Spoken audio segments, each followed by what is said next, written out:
بسم اللہ الرحمن الرحیم۔ شروع اللہ کے نام سے جو بڑا مہربان نہایت رحم والا ہے۔ وعدنا موسیٰ 40 لیلة ثم اتخذتم العجل من بعده وانتم ظالمون۔ اور جب ہم نے وعدہ لیا موسیٰ علیہ السلام سے 40 لیلۃً 40 رات کا، ثم اتخذتم العجل پھر تم نے بنایا بچڑے کو معبود، من بعدہ موسیٰ علیہ السلام کے جانے کے بعد،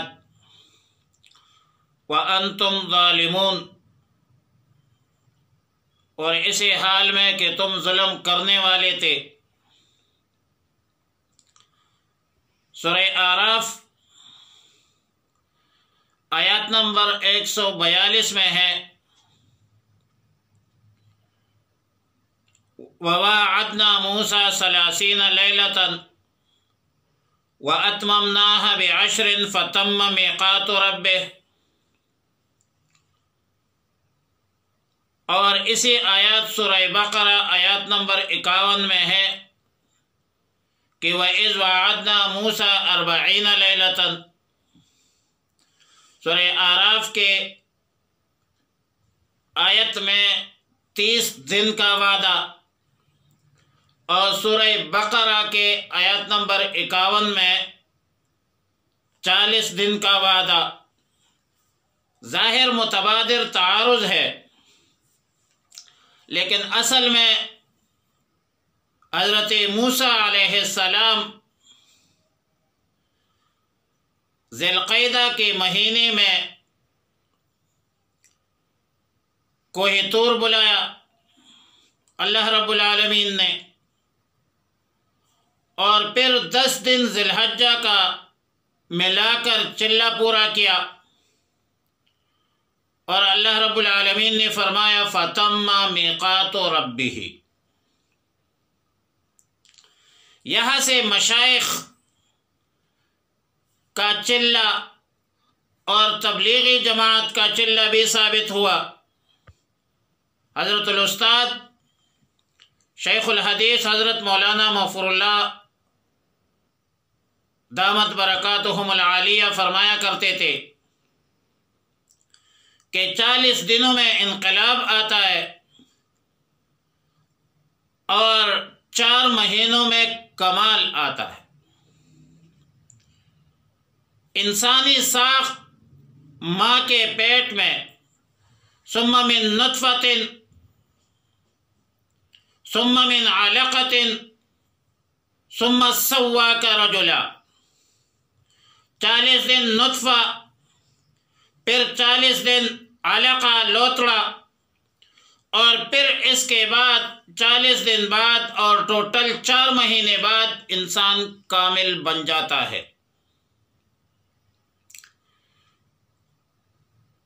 آیات مذکورہ میں تیسرے انعام کا تذکرہ ہے بنی اسرائیل پر، اور واقعہ یوں تھا کہ سیدنا حضرت موسیٰ علیہ السلام کوہ طور پر تشریف لے گئے۔ بنی اسرائیل میدان تہ میں تھے، اور میدان تہ ایک جزیرہ نما سینا کا نام ہے، جس کا رقبہ 10 میل مربع ہے۔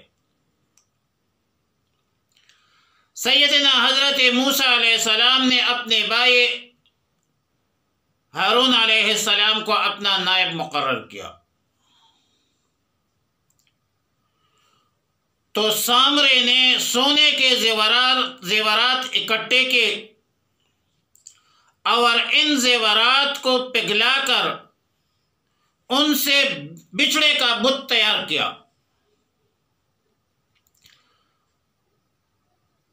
سیدنا عبداللہ ابن عباس رضی اللہ تعالی عنہما و عنہم اجمعین اور حضرت معمر رحمہ اللہ تعالی کا قول ہے کہ جو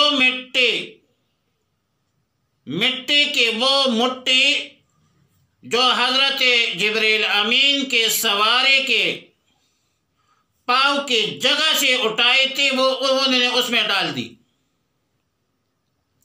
اور یہ بات علامہ علوسی اور امام قرطبی لکھتے ہیں. فلما جمعوا القى السامري القبضة وقال كن عجلا جسدا له خوار فصار كذلك. روح المعانی جلد 16 صفحہ نمبر 248 اور قرطبی جلد 1 صفحہ نمبر 235. حضرت مجاہد رحمہ اللہ تعالی فرماتے ہیں کہ بچڑی کے پیٹ کی ساخت اس قسم کے ہوئی تھی اور اس میں اس قسم کے سوراخ ہوئے تھے کہ جب ان میں ہوا داخل ہوتی تھی تو اس وقت ہو بہو بچڑے کی آواز جیسے پیدا ہوتی تھی. وَصَوْتُهُ كَانَ بِالرِّيحِ فَإِذَا دَخَلَتِ الرِّيحُ فِي جَوْفِهِ خَارَ وَلَمْ يَكُنْ فِيهِ حَيَاةٌ وَهَذَا قَوْلُ مجاہد امام قرطبی. اس میں حیات نہیں تھی. اور پھر سامری نے کہا کہ یہ تمہارا رب ہے، تمہارا معبود ہے، اس کی پوجا کرو، اس کی عبادت کرو. شارح جلالین علامہ ساوی رحمہ اللہ فرماتے ہیں، لکھتے ہیں کہ سامری کا نام بھی موسیٰ تھا اور یہ ولد الزنا تھا. اس کے ماں نے قوم کے خوف سے پہاڑ پر رکھ دیا تھا. جبریل امین نے اس کی پرورش کی، لیکن ہدایت اللہ کے اختیار میں ہے. فَمُوسَى الَّذِي رَبَّاهُ جِبْرِيلُ كَافِرُ وَمُوسَى الَّذِي رَبَّاهُ فِرْعَوْنُ مُرْسَلٌ. جس کی تربیت جبریل امین نے کی وہ کافر اور مردود بن جاتا ہے، اور جس کی تربیت جس کا فرعون کے ہاں پرورش ہوئی ہے، فرعون کے گھر میں ہوئی ہے، وہ موسیٰ کلیم اللہ بن جاتا ہے. ثم اتخذتم العجل، پھر تم نے بنایا. یہاں پر ایک چیز ذہن میں رکھے کہ ثم اتخذتم العجل میں مفعول ثانی محذوف ہے. اے ثم اتخذتم العجل الہا، تفسیر قرطبی، تفسیر ابو سعود. اور وجہ یہ ہے کہ القرآن یفسر بعدہ بعدا، قرآن کی ایک آیت دوسرے آیت کی تفسیر کرتے ہیں. اور سورہ اعراف آیت نمبر 138 میں ہے وَجَاوَزْنَا بِبَنِي إِسْرَائِيلَ فَأَتَوْا عَلَىٰ قَوْمٍ يَعْكِفُونَ عَلَىٰ أَصْنَامٍ لَهُمْ قَالُوا يَا موسى اجعل لَنَا إِلَٰهًا كَمَا لَهُمْ آلِهَةٌ. بہرحال حضرت موسیٰ علیہ السلام تشریف لاتے ہیں، حضرت ہارون علیہ السلام پر غصہ ہوتے ہیں، وہ عذر کرتے ہیں کہ لا تأخذ بلحیتی ولا براسی. لیکن یہاں پر ایک سوال ہے کہ انہوں نے بچڑے کو کیوں معبود بنایا؟ بچڑے کے ساتھ ان بدبختوں کی کیا عقیدت تھی؟ جواب یہ ہے کہ اصل میں سورہ بقرہ آیت نمبر 72 میں وَإِذْ قَتَلْتُمْ نَفْسًا فَادَّارَأْتُمْ فِيهَا وَاللَّهُ مُخْرِجٌ مَا كُنْتُمْ تَكْتُمُونَ. اور اس سے پہلے واقعہ بقرہ بلکہ تقریباً دونوں ایک واقعہ ہے. تقدیم تاخیر میں ان کی خباثت اور شرارت کی طرف اشارہ ہے. وہاں پر گائے کی وجہ سے کیونکہ قاتل معلوم ہوا تھا، اور ظاہر ہے کہ واقعہ بقرہ ایک معروف اور مشہور واقعہ ہے، اس وجہ سے انہوں نے بچڑے کو معبود بنایا. یہ بھی کہا جاتا ہے کہ بنی اسرائیل سونے کے گرویدہ تھے، عاشق تھے سونے کے، لیکن ابو الکلام آزاد امام الہند کہتا ہے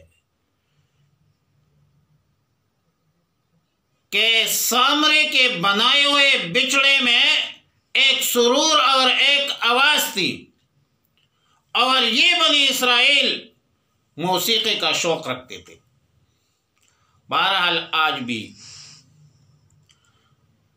یہود اور ہنود دونوں سونے کو پسند کرتے ہیں، دونوں موسیقوں کو پسند کرتے ہیں، دونوں گائے کے عقیدت مند ہیں، اور دونوں پاکستان کے دشمن ہیں۔ اب البتہ موسیقی کے معاملے میں، سونے کے معاملے میں، یہ ہمارے آج کل کے مسلمان بھی یہود اور ہنود نصارہ سے کم نہیں ہے۔ تم تمدن میں نصارہ و تہذیب میں یہود، یہ مسلمان جنہیں دیکھ کر تو شرمائے ہنود۔ من بعدہ اے من بعد ذہابہ الی الطور، ہاں ضمیر راجع ہے۔ من بعدہ حضرت موسیٰ علیہ السلام کے جانے کے بعد، وَأَنْتُمْ ظَالِمُونَ، اور اس حال میں کہ تم ظلم کرتے تھے۔ ادھر ظالمون بمعنی مشرکین ہے، کیونکہ اللہ کے بغیر غیر کی عبادت کی ہے، سجدہ کی ہے، شرک کیا ہے، اور ان الشرک لظلم عظیم، شرک سب سے بڑا ظلم ہے۔ ثم عفونا عنکم، پھر معاف کیا ہم نے تم کو، من بعد ذالک، اس کے بعد، لعلکم تشکرون، تاکہ تم شکر ادا کرو، اللہ کا احسان مانو۔ وَإِذْ آتَيْنَا مُوسَى الْكِتَابَ، جب دیا ہم نے موسیٰ علیہ السلام کو کتاب تورات، والفرقان، اور حق کو ناحق سے جدا کرنے والا، لعلکم تشکرون، تاکہ تم، لعلکم تہتدون، تاکہ تم ہدایت پاؤ۔ یہ چوتھی انعام کا تذکرہ ہے۔ انعامات ہیں نا، یا بنی اسرائیل اذکروا نعمتی التی انعمت علیکم، انعامات کا ایک تسلسل ہے، تو یہ چوتھا انعام ہے۔ یہاں پر الکتاب سے مراد تورات اور الفرقان سے مراد معجزات ہے۔ قرآن کریم میں لفظ فرقان 3 معانی پر استعمال ہوا ہے، 3 مصداق ہے فرقان کے۔ نمبر 1، قرآن کریم کو فرقان کہتے ہیں۔ نزل الفرقان علی عبدہ لیکون للعالمین نذیرا، بلکہ قرآن کریم میں پورے ایک سورت ہے سورہ فرقان۔